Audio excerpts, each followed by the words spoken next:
Hi friends, ഈ Keralam online സർവീസിലേക്ക് എല്ലാ സുഹൃത്തുക്കൾക്കും സ്വാഗതം. തൊഴിൽ സംബന്ധമായും അതുപോലെ വിദ്യാർത്ഥികളുടെ അഡ്മിഷൻ സംബന്ധമായും അങ്ങനെ പലവിധ ആവശ്യങ്ങൾക്കും നമുക്ക് നോൺ ക്രീമി ലെയർ സർട്ടിഫിക്കറ്റ് ആവശ്യമായി വരാറുണ്ട്. സെലക്റ്റഡ് കാറ്റഗറിയിലുള്ളവർക്കാണ് ഈ സർട്ടിഫിക്കറ്റ് ആവശ്യമായി വരാറുള്ളത്. അതിൻ്റെ ഗവൺമെൻറ് വെബ്സൈറ്റിൻ്റെ ലിങ്ക് താഴെ ഡിസ്ക്രിപ്ഷനിൽ ഞാൻ കൊടുത്തിട്ടുണ്ട്, അത് നോക്കി മനസ്സിലാക്കാം. ഈ സർട്ടിഫിക്കറ്റിൻ്റെ കാലാവധി 1 വർഷവും നിശ്ചയിച്ചിരിക്കുന്ന വരുമാന പരിധി 8 ലക്ഷവുമാണ്.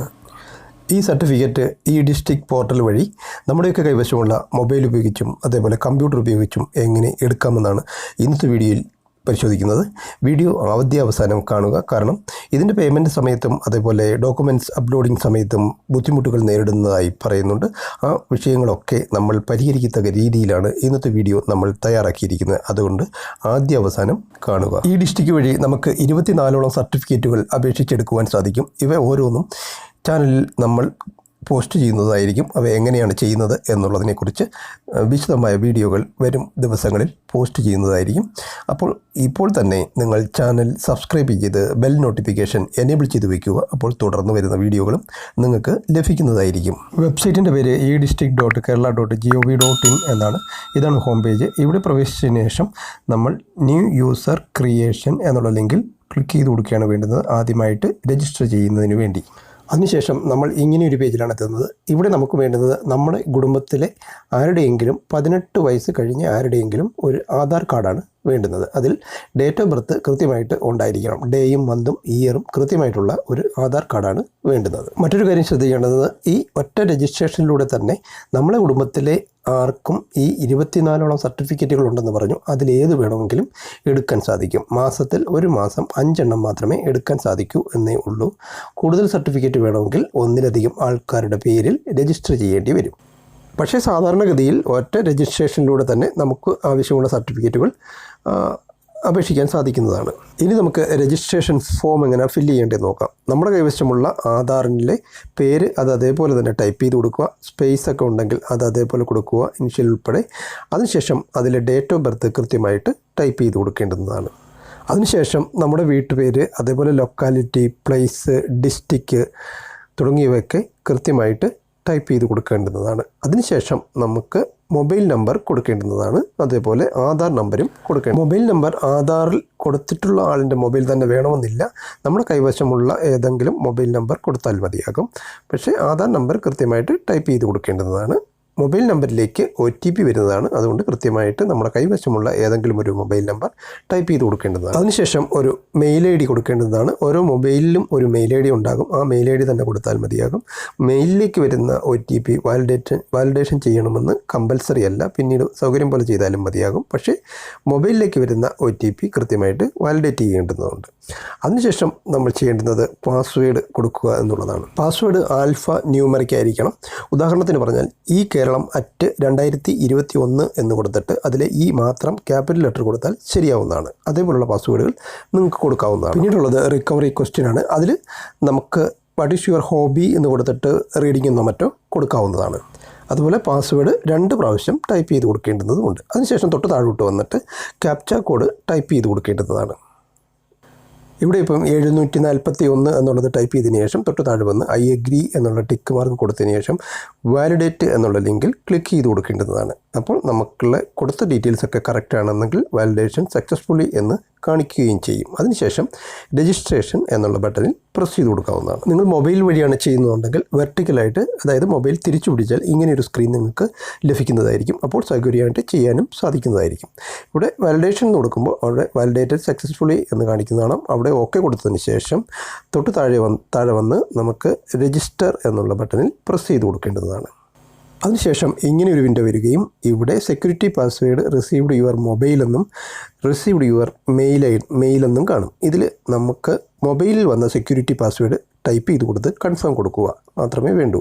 അതല്ല, മെയിലിൽ വന്ന പാസ്വേഡും സെക്യൂരിറ്റി പാസ്വേഡും ടൈപ്പ് ചെയ്ത് കൊടുക്കാനുള്ള സൗകര്യമുണ്ട്. ഏതെങ്കിലും മൊബൈലിൽ മാത്രം കൊടുത്താലും മതിയാവുന്നതാണ്. മറ്റേത് പിന്നീട് കൊടുത്താലും മതിയാകും. അങ്ങനെ മൊബൈലിലേക്ക് വന്ന 4 ഡിജിറ്റ് നമ്പർ ടൈപ്പ് ചെയ്ത് കൊടുത്ത് കൺഫേം കൊടുക്കുന്നതോടുകൂടി നമ്മുടെ രജിസ്ട്രേഷൻ പ്രോസസ്സ് കംപ്ലീറ്റ് ആകുകയും യൂസർ ക്രിയേഷൻ ഈസ് സക്സസ്ഫുൾ എന്ന് എഴുതി കാണിക്കുകയും ചെയ്യും. ഇത് സേവ് എന്ന് കൊടുത്താൽ സിസ്റ്റത്തിലോ മൊബൈലിലോ സേവ് ആയി കിടക്കുകയും ചെയ്യും നമ്മുടെ യൂസർ ഐ ഡിയും പാസ്വേഡും. യൂസർ ഐ ഡി നേരത്തെ കൊടുത്ത മൊബൈലും പാസ്വേഡും നമ്മൾ ക്രിയേറ്റ് ചെയ്ത പാസ്വേഡുമാണ്. അത് വീണ്ടും ഹോം പേജിൽ വന്ന് ഇവ രണ്ടും കൊടുത്ത് ക്യാപ്ച കോഡും കൊടുത്ത് ലോഗിൻ ചെയ്യേണ്ടതാണ്. ലോഗിൻ ചെയ്യുമ്പോൾ നമ്മൾ ഇങ്ങനെ ഒരു പേജിലാണ് എത്തിച്ചേരുന്നത്. ഇവിടെ ഇപ്പോൾ രജിസ്ട്രേഷൻ കംപ്ലീറ്റ് ആയിരിക്കുകയാണ്. ഇനി നമുക്ക് നേരത്തെ പറഞ്ഞതുപോലെ ആരുടെ സർട്ടിഫിക്കറ്റിന് വേണമെങ്കിലും അപേക്ഷിക്കാൻ സാധിക്കും. ഇവിടെ ഇപ്പോൾ ആരുടെ സർട്ടിഫിക്കറ്റാണോ ആവശ്യമുള്ളത് ആ ആളിൻ്റെ പേരിൽ നമ്മൾ വൺ ടൈം രജിസ്ട്രേഷൻ നടത്തണം. ആ രജിസ്ട്രേഷൻ നടത്തി കഴിഞ്ഞാൽ പിന്നീട് അദ്ദേഹത്തിന് എത്ര സർട്ടിഫിക്കറ്റുകൾ വേണമെങ്കിലും ഇവിടെ നിന്നും നേരത്തെ പറഞ്ഞതുപോലെ ഏത് സർട്ടിഫിക്കറ്റിനും ഈ വൺ ടൈം രജിസ്ട്രേഷനിലൂടെ ചെയ്യാൻ സാധിക്കുന്നതാണ്. അതിനുവേണ്ടി നമ്മൾ ആ വൺ ടൈം രജിസ്ട്രേഷൻ എടുത്ത് ക്ലിക്ക് ചെയ്ത് കഴിഞ്ഞാൽ തൊട്ട് താഴെ ആപ്ലിക്കൻ്റ് രജിസ്ട്രേഷൻ എന്ന് വരും. അതിൽ നമ്മൾ ക്ലിക്ക് ചെയ്ത് കൊടുക്കുകയാണ് വേണ്ടുന്നത്. ഇവിടെ നേരത്തെ നമ്മൾ ഫില്ല് ചെയ്തതിന് സമാനമായ പേജാണ് വരുന്നത്. ഇവിടെ ആരുടെ സർട്ടിഫിക്കറ്റാണോ ആവശ്യമുള്ള ആ ആളിൻ്റെ പേരും ഡേറ്റ് ഓഫ് ബർത്തും ഒക്കെ ടൈപ്പ് ചെയ്ത് കൊടുക്കേണ്ടതാണ്. ഫോട്ടോ അപ്ലോഡ് ചെയ്യണമെന്ന് നിർബന്ധമില്ല, വേണമെങ്കിൽ അപ്ലോഡ് ചെയ്ത് കൊടുക്കാം. മെയിൽ ഫീമെയിൽ എല്ലാം കൊടുത്തതിന് ശേഷം അഡ്രസ്സും കൃത്യമായിട്ട് ലൊക്കാലിറ്റിയും എല്ലാം ടൈപ്പ് ചെയ്ത് കൊടുക്കേണ്ടതാണ്. ഇവിടെ കൊടുക്കുന്ന ആളിൻ്റെ ആധാറിലെ പേരോ ഡേറ്റ് ഓഫ് ബർത്തോ ഒന്നും ഒരു പ്രശ്നമായി വരാറില്ല. നേരത്തെ രജിസ്റ്റർ ചെയ്ത ആൾക്ക് വേണമെങ്കിൽ തന്നെ ഇങ്ങനെ തന്നെ ചെയ്ത് മുന്നോട്ട് പോകാനും സാധിക്കുന്നതാണ്. അതിനുശേഷം നമ്മുടെ പോസ്റ്റ് ഓഫീസും പിൻകോഡും എല്ലാം കറക്റ്റ് ചെയ്ത് കൊടുത്തതിന് ശേഷം അഡ്രസ്സിൽ വ്യത്യാസമില്ലെങ്കിൽ സെയിം ആസ് എന്ന് പറഞ്ഞുകൊണ്ട് അപ്പുറത്ത് കോപ്പി ചെയ്ത് കൊടുക്കാനും സാധിക്കും. വേറെ അഡ്രസ്സ് ആണെങ്കിൽ വേറെ ടൈപ്പ് ചെയ്ത് കൊടുക്കുകയും ചെയ്യാം. പിന്നീട് നമ്മൾ ശ്രദ്ധിക്കേണ്ടത് നമ്മുടെ ഡിസ്ട്രിക്റ്റും അതേപോലെ താലൂക്ക്, വില്ലേജ് തുടങ്ങിയവ കൃത്യമായിട്ട് രേഖപ്പെടുത്തി കൊടുക്കുക. ഈ വില്ലേജിലേക്കോ അല്ലെങ്കിൽ മുനിസിപ്പൽ ഏരിയ, കോർപ്പറേഷനോ ഏതാണെങ്കിലും അവിടേക്കാണ് സർട്ടിഫിക്കറ്റ് പോകുന്നത്. അത് കൃത്യമായിട്ട് നമ്മൾ സെലക്ട് ചെയ്ത് കൊടുക്കേണ്ടതാണ്. ലോക്കൽ ബോഡി ഏതാണെന്നും കൃത്യമായിട്ട് മുനിസിപ്പാലിറ്റി ആണോ കോർപ്പറേഷൻ ആണോ എന്നുള്ളത് കൃത്യമായിട്ട് ലോക്കൽ ബോഡിയും സെലക്ട് ചെയ്യണം. അത് പ്രധാനപ്പെട്ടൊരു സംഗതി തന്നെയാണ്. ഇവിടെ പെർമനൻ്റ് അഡ്രസ്സും പ്രസൻറ്റ് അഡ്രസ്സും തമ്മിൽ വ്യത്യാസമുണ്ടെങ്കിൽ അതിൻ്റെ പ്രൂഫും നമ്മൾ അപ്ലോഡ് ചെയ്ത് കൊടുക്കേണ്ടതായിട്ട് വരും. പിന്നീട് കൊടുക്കുന്നത് വലത് സൈഡിലായിട്ടുള്ള father's name, religion of father, caste of father തുടങ്ങിയവയാണ്. ഇത് കൃത്യമായിട്ട് ഈ നോൺ ക്രീമി ലെയർ സർട്ടിഫിക്കറ്റ് ആയതുകൊണ്ട് ഇത് കൃത്യമായിട്ട് കൊടുക്കേണ്ടതായിട്ട് വരും. Caste of mother, mother's name, religion of mother, caste of mother തുടങ്ങിയവ കൃത്യമായിട്ട് കൊടുക്കണം. അതിനുശേഷം മാരിറ്റൽ സ്റ്റാറ്റസും അതേപോലെ ഗാർഡിയൻ്റെ പേരും കൊടുക്കേണ്ടതാണ്. പിന്നീട് number of years residing here എന്നുള്ളത് കൃത്യമായിട്ട് കൊടുക്കേണ്ടതാണ്. വിദ്യാർത്ഥികളുടെ കേസിൽ വിദ്യാർത്ഥികളുടെ പേരിൽ അപേക്ഷിക്കുകയും വരുമാനവും മറ്റു കാര്യങ്ങളുമൊക്കെ ഫാദറിൻ്റെയും മദറിൻ്റെയും വയ്ക്കുകയുമാണ് വേണ്ടുന്നത്. താഴെയുള്ള പേഴ്സണൽ ഡീറ്റെയിൽസ് ഒന്നും കമ്പൽസറി അല്ല, പക്ഷേ കൊടുക്കുന്നത് എപ്പോഴും നല്ലതാണ്. ഒരു കാര്യം കൃത്യമായിട്ട് കൊടുക്കുക, മൊബൈൽ നമ്പർ കൃത്യമായിട്ട് കൊടുക്കുക. റേഷൻ കാർഡ് നമ്പർ വേറൊരാളുടെ പേരിലാണ് അപേക്ഷിക്കുന്നതെങ്കിൽ കൊടുക്കാതിരിക്കുന്നതായിരിക്കും നല്ലത്. ബാക്കിയുള്ള വിവരങ്ങളൊക്കെ email I D, passport number, driving licence അങ്ങനെയുള്ള കാര്യങ്ങളൊക്കെ കൊടുക്കുന്നത് നല്ലത് തന്നെയാണ്. പക്ഷേ കൊടുക്കണമെന്ന് യാതൊരു നിർബന്ധവും ഇല്ല. മൊബൈൽ നമ്പർ അപേക്ഷിക്കുന്ന ആളിൻ്റെ തന്നെ കൊടുക്കാം. ആദ്യം രജിസ്റ്റർ ചെയ്യുന്ന ആളിൻ്റെ നമ്പർ കൊടുക്കണമെന്ന് നിർബന്ധമില്ല. ഇതിൽ മൊബൈൽ നമ്പർ മാത്രം കൊടുത്ത് മുന്നോട്ട് പോകുന്നതായിരിക്കും നല്ല. റേഷൻ കാർഡ് നമ്പരൊക്കെ കൊടുത്താൽ അത് വാലിഡേഷൻ ചെയ്യേണ്ടുന്ന ആവശ്യമൊക്കെ വരുന്നുണ്ട്. അതുകൊണ്ട് അതൊക്കെ ഒഴിവാക്കുന്നതായിരിക്കും. ഇവയെല്ലാം കറക്റ്റായിട്ട് കൊടുത്തതിന് ശേഷം ചെക്ക് ഡ്യൂപ്ലിക്കേറ്റ് എന്നുള്ള ലിങ്കിൽ ക്ലിക്ക് ചെയ്ത് കൊടുക്കുക.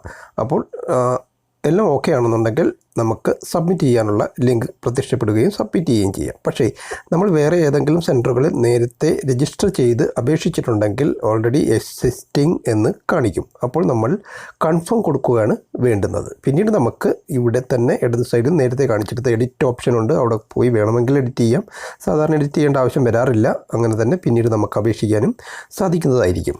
അങ്ങനെ ഡ്യൂപ്ലിക്കേറ്റ് ചെക്ക് ചെയ്തതിന് ശേഷം സബ്മിറ്റ് കൊടുക്കാവുന്നതാണ്. അപ്പോൾ നമ്മൾ ആദ്യം കൊടുത്ത മൊബൈലിലേക്ക് ഒരു OTP വരുന്നതും അത് എൻ്റർ ചെയ്ത് കൊടുത്ത് മുന്നോട്ട് പോകാവുന്നതുമാണ്. ആദ്യം കൊടുത്തതെന്നാൽ രജിസ്റ്റർ ചെയ്ത മൊബൈൽ നമ്പർ. പിന്നീട് വീണ്ടും ഹോം പേജിൽ വന്നതിന് ശേഷം ഇവിടെ അപ്ലൈ ഫോർ എ സർട്ടിഫിക്കറ്റ് എന്നുണ്ടാകും. അതിൽ ക്ലിക്ക് ചെയ്ത് കൊടുത്ത് മുന്നോട്ട് പോവുകയാണ് വേണ്ടുന്നത്. അതിനുശേഷം ലഭിക്കുന്ന പേജിൽ നിർദ്ദേശങ്ങളാണ്. ഇതെല്ലാം വായിച്ച് മനസ്സിലാക്കാവുന്നതാണ്.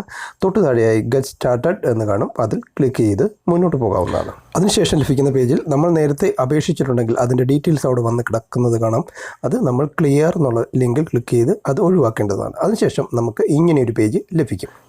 ഇവിടെ ആദ്യത്തെ കോളത്തിൽ നിന്നും നമ്മൾ ആപ്ലിക്കൻറ്റിനെ തിരഞ്ഞെടുക്കേണ്ടതും നേരത്തെ കൊടുത്ത് രജിസ്റ്റർ ചെയ്ത ആൾ അവിടെ നമുക്ക് ലഭിക്കും. അത് സെലക്ട് ചെയ്യേണ്ടതും അതിനുശേഷം ഏത് സർട്ടിഫിക്കറ്റാണ് വേണ്ടതെന്ന് തിരഞ്ഞെടുക്കണം. സർട്ടിഫിക്കറ്റ് ടൈപ്പ് ഇവിടെ നോൺ ക്രീമി ലെയറാണ് ഇപ്പോൾ കൊടുക്കുന്നത്. അതിനുശേഷം സർട്ടിഫിക്കറ്റ് പർപ്പസ് എന്നുള്ളത് സ്റ്റേറ്റ് എംപ്ലോയ്മെൻ്റ് ഉണ്ട്, സ്റ്റേറ്റ് എഡ്യൂക്കേഷൻ ഉണ്ട്, സെൻട്രൽ എംപ്ലോയ്മെൻറ്റ് ആൻഡ് എഡ്യൂക്കേഷൻ ഉണ്ട്. അത് നമ്മുടെ സൗകര്യം പോലെ കൊടുക്കാവുന്നതാണ്. ഇവിടെ സ്റ്റേറ്റ് പർപ്പസിന് വേണ്ടിയാണെന്നുണ്ടെങ്കിൽ അത് വില്ലേജ് അടിസ്ഥാനത്തിലും അതല്ല സെൻട്രൽ ഗവൺമെൻറ് എൻ്റെ ആപ്ലിക്കേഷനാണെന്നുണ്ടെങ്കിൽ അത് താലൂക്ക് അടിസ്ഥാനത്തിലുമാണ് നമുക്ക് അപേക്ഷ ലഭിക്കുന്നത്. രണ്ടും നമ്മൾ ഓൺലൈനായിട്ട് അപേക്ഷിച്ചാൽ മതി. അത് വില്ലേജിൽ നിന്നും താലൂക്കിലേക്ക് ഫോർവേഡ് ചെയ്യുകയാണ് ചെയ്യുന്നത്. വില്ലേജിൽ നിന്ന് കിട്ടുന്നതാണെങ്കിൽ അവിടുന്ന് തന്നെ നമുക്ക് ലഭിക്കുകയും ചെയ്യും. ഉദാഹരണത്തിന് പറഞ്ഞാൽ ഇപ്പോൾ നടക്കുന്ന SSC GDക്ക് വേണ്ടുന്നത് സെൻട്രൽ ഗവൺമെൻറ് പർപ്പസിനാണ് കൊടുക്കേണ്ടുന്നത്. അതേപോലെ പോളിടെക്നിക്കിന് ഇപ്പോൾ അപേക്ഷ നടക്കുന്നുണ്ട്. അതിൻ്റെ പോസ്റ്റും നമ്മളെ ചാനലിൽ വന്നിട്ടുണ്ട്. അപ്പോൾ പോളിടെക്നിക്കിനാണെങ്കിൽ സ്റ്റേറ്റ് എഡ്യൂക്കേഷൻ പർപ്പസ് എന്നുമാണ് കൊടുക്കേണ്ടുന്നത്. പിന്നീടുള്ളത് ടു ബി പ്രൊഡ്യൂസ്ഡ് ബിഫോർ എന്നുള്ളിടത്ത് ജനറൽ ഓട്ടോമാറ്റിക്കലി ഡിഫോൾട്ടായിട്ട് അത് തന്നെ അവിടെ വരുന്നതാണ്. നമ്മളൊന്നും സെലക്ട് ചെയ്യേണ്ട കാര്യമില്ല. പിന്നീടുള്ളത് റിലീജിയനും കാസ്റ്റും സെലക്ട് ചെയ്യാനുള്ളതാണ്. ഇവിടെ ഹിന്ദുക്കളുടെ പല വിഭാഗങ്ങൾക്കും ഇതിന് അപേക്ഷിക്കാം. അതേപോലെ മുസ്ലിം ആണെങ്കിൽ ഇസ്ലാം മുസ്ലിം എന്നാണ് കൊടുക്കേണ്ടുന്നത്. അതേപോലെ ഹിന്ദുക്കളിൽ ഈഴവ, വിശ്വകർമ്മ, അങ്ങനെ അതിൻ്റെ ഒരു ലിസ്റ്റ് ഞാൻ താഴെ ഡിസ്ക്രിപ്ഷനിൽ കൊടുത്തിട്ടുണ്ട്. അത് നോക്കി മനസ്സിലാക്കി നമുക്ക് കൊടുക്കാവുന്നതാണ്. സംസ്ഥാന പിന്നോക്ക വികസന കോർപ്പറേഷൻ്റെ വെബ്സൈറ്റിൽ പോയാൽ നമുക്ക് ഇവയെല്ലാം ലഭിക്കുന്നതായിരിക്കും. പിന്നീടുള്ളത് അപേക്ഷകൻ്റെ ഫാദറിൻ്റെയും മദറിൻ്റെയും ജില്ലയും അതേപോലെ സംസ്ഥാനം, താലൂക്ക്, വില്ലേജ് തുടങ്ങിയവ രേഖപ്പെടുത്താനുള്ള കോളങ്ങളാണ്. പിന്നീട് ഇടത് സൈഡിൽ കാണുന്ന ഒക്കുപേഷണൽ കാറ്റഗറി ഓഫ് പേരൻസ് ആണ്. സാധാരണഗതിയിൽ ഇതിൽ ഗവൺമെൻറ് സർവീസിലുള്ളവരാണെങ്കിൽ പേരൻസ് അത് കൊടുക്കാം, ടിക്ക് മാർക്ക് കൊടുക്കാം. അതിൻ്റെ ഡീറ്റെയിൽസ് താഴെ കൊടുക്കേണ്ടി വരും. അതുപോലെ armed force including paramilitary force അത് കൊടുക്കാം. ബാക്കിയൊക്കെ അത്യാവശ്യ കാര്യങ്ങളല്ല. സാധാരണഗതിയിൽ ഇത് ആർക്കും അങ്ങനെ കൊടുക്കേണ്ടി വരാറില്ല. അങ്ങനെയുള്ള ഗവൺമെൻറ് സർവൻറ്റ് അങ്ങനെയുള്ളവർക്ക് മാത്രം കൊടുത്താൽ. ഗവൺമെൻറ് സർവൻറ്റ് പേരൻ്റ് ആണെന്നുണ്ടെങ്കിൽ ക്ലാസ് 1 ജീവനക്കാരുടെ മക്കൾക്ക് കിട്ടത്തില്ല. അതേപോലെ അച്ഛനും അമ്മയും ഗസറ്റഡ് റാങ്കിലുള്ളവരുടെ മക്കൾക്ക് കിട്ടത്തില്ല. അങ്ങനെയൊക്കെയുള്ള കാറ്റഗറിക്കാർ ഇതിന് അപേക്ഷിക്കാൻ വരുന്നത് കുറവാണ്. അതുകൊണ്ടാണ് സാധാരണഗതിയിൽ ഇത് നോർമലായിട്ട് ആർക്കും ചെയ്യേണ്ടി വരത്തില്ല എന്ന് പറയാൻ കാരണം. സ്വാഭാവികമായും അത്തരക്കാരുടെ വരുമാനം 8 ലക്ഷത്തിന് മുകളിലായിരിക്കുകയും ചെയ്യും. പിന്നീടുള്ളത് ഫാദറിൻ്റെയും മദറിൻ്റെയും ഡീറ്റെയിൽസ് അവിടെ ഓൾറെഡി വന്നിട്ടുണ്ടാവും. പിന്നീട് അവർ 4ാം ക്ലാസ്സിന് മുകളിൽ വിദ്യാഭ്യാസമുള്ളവരാണോ എന്നാണ് ചോദിക്കുന്നത്. അത് കറക്റ്റായിട്ട് കൊടുത്ത് മുന്നോട്ട് പോകാവുന്നതാണ്. എന്നതിന് ശേഷം താഴോട്ട് വന്ന് അതിനുശേഷം ഫാമിലിയുടെ ആനുവൽ ഇൻകം അവിടെ കൊടുക്കേണ്ടതുകൊണ്ട് വാർഷിക വരുമാനം, റേഷൻ കാർഡൊക്കെ നോക്കി കറക്റ്റായിട്ട് കൊടുക്കുക. അതിനുശേഷം പിന്നീടുള്ളത് അപേക്ഷകൻ പ്രോപ്പർട്ടി ഓണറാണെന്ന് ചോദിക്കുന്നുണ്ട്. സാധാരണ നോയാണ് കൊടുക്കേണ്ടത്. പ്ലാന്റേഷനോ അങ്ങനെയൊക്കെ കാറ്റഗറിയിൽ പ്ലാന്റേഷനൊക്കെ ഉള്ളവരെ സംബന്ധിച്ച് എസ് കൊടുത്തതിന് ശേഷം അതിൻ്റെ ഡീറ്റെയിൽസ് കൊടുക്കാവുന്നതാണ്. സാധാരണ നോയാണ് കൊടുക്കേണ്ടത്. പിന്നീടുള്ളത് ഹെറിഡിറ്ററി ഓക്കുപ്പേഷൻ വല്ലതും ഉണ്ടോ എന്നാണ് ചോദിക്കുന്നുണ്ട്. ഫാദറിനും മദറിനും അതൊക്കെ നോയാണ്. സാധാരണ അപേക്ഷകനെ സംബന്ധിച്ച് ഇടത് സൈഡിലുള്ളതും ഏറ്റവും ഇടത് സൈഡിലുള്ളതും ഈ ഹെറിഡിറ്ററിയും അതേപോലെ പ്രോപ്പർട്ടി ഓണേഴ്സ് എന്നുള്ളതൊക്കെ ഒരു സാധാരണ അപേക്ഷകനെ സംബന്ധിച്ചെല്ലാം നോയായിരിക്കും. അതിന് മുകളിൽ ഇങ്ങനെയൊക്കെ ഉള്ളവർക്ക് ഈ 8 ലക്ഷം രൂപയ്ക്കുടെ പരിധിയിൽ സാധാരണഗതിയിൽ വരാറില്ല. അതുകൊണ്ട് സാധാരണ അപേക്ഷകൻ ഇതിലെല്ലാം നോ തന്നെയായിരിക്കും. അതിനുശേഷം ഫാദറും മദറും ടാക്സ് പെയർ ആണോ എന്ന് ചോദിക്കുന്നുണ്ട്. വെൽത്ത് ടാക്സ് പേ ചെയ്യുന്നുണ്ടോ എന്ന് ചോദിക്കുന്നുണ്ട്. ഇവിടെയെല്ലാം സാധാരണ അപേക്ഷകനാണെന്നുണ്ടെങ്കിൽ എല്ലാം നോ തന്നെയായിരിക്കും. അല്ലാത്തവർ അതിൻ്റെ ഉചിതം പോലെ കൊടുക്കാവുന്നതുമാണ്. അതിനുശേഷം ഏറ്റവും താഴെ വന്നാൽ അവിടെ സെൽഫ് എന്ന് ഓട്ടോമാറ്റിക്കലി വന്നിട്ടുണ്ടാകും. അതിനുശേഷം സേവ് കൊടുക്കാവുന്നതാണ്. അതിനുശേഷം നമ്മൾ ഇങ്ങനെയൊരു പേജിലേക്ക് എത്തുന്നത് ഇവിടെ നമുക്ക് ആവശ്യമുള്ള സർട്ടിഫിക്കറ്റുകൾ അപ്ലോഡ് ചെയ്ത് കൊടുക്കാനുള്ള കോളംസാണ്. ഇവിടെ നമ്മൾ പ്രധാനമായിട്ടും കരമുടക്ക് രസീത്, ലാൻഡ് ടാക്സ് രസീത്, അതേപോലെ തന്നെ റേഷൻ കാർഡിൻ്റെ കോപ്പി, അതേപോലെ ആധാർ തുടങ്ങിയവയൊക്കെയാണ് ഇവിടെ അപ്ലോഡ് ചെയ്ത്. സാലറി സർട്ടിഫിക്കറ്റ് ആവശ്യമുള്ളവരാണെങ്കിൽ അത് കൊടുക്കാം.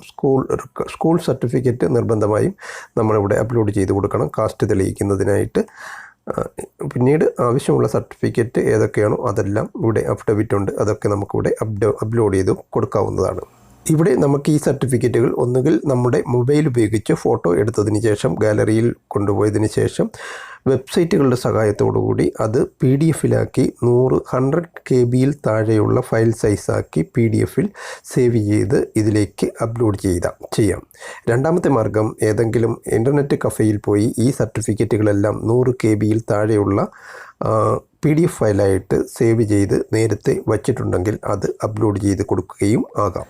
ഇവിടെ നിന്നും സേവ് കൊടുത്ത് നമുക്ക് മുന്നോട്ട് പോകാവുന്നതാണ്. അതിനുശേഷം നമുക്ക് പേയ്മെൻറ്റിൻ്റെ കോളം എത്തുന്നതാണ്. ഇവിടെ 15 രൂപയാണ് അടയ്ക്കേണ്ടത്. മേക്ക് പേയ്മെൻറ്റ് കൊടുത്ത് മുന്നോട്ട് പോയി കഴിഞ്ഞാൽ ഇവിടെ നെറ്റ് ബാങ്കിങ്, അതേപോലെ ഡെബിറ്റ് കാർഡ്, ക്രെഡിറ്റ് കാർഡ് തുടങ്ങിയ ഓപ്ഷൻസ് ഉണ്ട്. ഡെബിറ്റ് കാർഡ് എന്നാൽ ATM കാർഡ് തന്നെയാണ്. ഇവിടെ ATM കാർഡാണ് ഞാൻ ഉപയോഗിക്കുന്നത്. ATM കാർഡിൻ്റെ നമ്പരും അതിൻ്റെ എക്സ്പയറി ഡേറ്റും പേരും എല്ലാം ടൈപ്പ് ചെയ്ത് കൊടുത്ത് നമുക്ക് പേയ്മെൻറ്റ് നടത്താവുന്നതാണ്. CVV എന്നാൽ ATM കാർഡിൻ്റെ മറുപുറത്തുള്ള 3 ഡിജിറ്റാണ്. അത് ടൈപ്പ് ചെയ്ത് കൊടുക്കാവുന്നതാണ്. ഇവിടെ ഈ അപേക്ഷകൻ്റെ തന്നെ ATM കാർഡ് വേണമെന്നില്ല. നമ്മുടെ ഫാമിലിയിലെ മറ്റാരുടെയെങ്കിലും ATM കാർഡിൻ്റെ നമ്പരായാലും മതിയാവുന്നതാണ്. അതിനുശേഷം മേക്ക് പേയ്മെൻറ്റ് നമുക്ക് കൊടുക്കാവുന്നതാണ്. അതിനുശേഷം നമ്മുടെ മൊബൈലിലേക്ക് OTP വരുന്നതും ആ OTP ടൈപ്പ് ചെയ്ത് കൊടുത്ത് നമുക്ക് മുന്നോട്ട് പോകാൻ സാധിക്കുന്നതുമാണ്. പക്ഷേ ഇവിടെ എല്ലാ അപേക്ഷയിലും സംഭവിക്കുന്നത് പോലെ ഇവിടെ ഫീസ് അടച്ചതിന് ശേഷം ആപ്ലിക്കേഷനിൽ ഒന്നും കാണിക്കാതെ പോവുകയാണ് ചെയ്തിരിക്കുന്നത്. അപ്പോൾ ചെയ്യേണ്ടത് എന്താണെന്ന് വെച്ചാൽ നമ്മൾ തിരിച്ച് വീണ്ടും നമ്മുടെ ലോഗിൻ ചെയ്ത് ഹോം പേജിൽ വന്നതിന് ശേഷം ഇടത് സൈഡിലായിട്ട് ട്രാൻസാക്ഷൻ ഹിസ്റ്ററി എന്നുണ്ടാകും. ആ ട്രാൻസാക്ഷൻ ഹിസ്റ്ററി ക്ലിക്ക് ചെയ്തതിന് ശേഷം നമ്മൾ ആപ്ലിക്കേഷൻ കൊടുത്ത ഡേറ്റുകൾ തൊട്ട് മുകളിൽ സെലക്ട് ചെയ്ത് കൊടുത്ത് നമുക്കവിടെ സെർച്ച് ചെയ്യുമ്പോൾ നമ്മൾ ഇന്ന് അപേക്ഷിച്ച ആ അപേക്ഷ അവിടെ കാണിക്കുകയും അതിൻ്റെ നമ്പർ അവിടെ പ്രത്യക്ഷപ്പെടുന്നതായിട്ട് നമുക്ക് മനസ്സിലാവുകയും ചെയ്യും. പിന്നീട് വീണ്ടും ലോഗിൻ ചെയ്ത് ഇവിടെ 1-2 ദിവസത്തിനകം നോക്കുമ്പോൾ നമ്മുടെ സർട്ടിഫിക്കറ്റ് അവിടെ നിന്ന് നമുക്ക് ലഭിക്കുകയും ചെയ്യും. അതിൻ്റെ ഡീറ്റെയിൽസ് കംപ്ലീറ്റ് ഇവിടെ ലഭിക്കുകയും ചെയ്യും. ഏത് വില്ലേജിലേക്കാണ് പോയിരിക്കുന്നത് എന്നൊക്കെ നമുക്കിവിടെ അറിയാൻ സാധിക്കും. പെൻഡിങ് ഉണ്ടെങ്കിൽ അതും അറിയാൻ സാധിക്കുന്നതാണ്. ഇതോടെ വീഡിയോ അവസാനിക്കുകയാണ്. വീഡിയോ ഇഷ്ടപ്പെട്ടെങ്കിൽ ലൈക്ക് ചെയ്യാനും സബ്സ്ക്രൈബ് ചെയ്യാനും ഷെയർ ചെയ്യാനും മറക്കരുത്. Thank you for watching video. Have A nice day.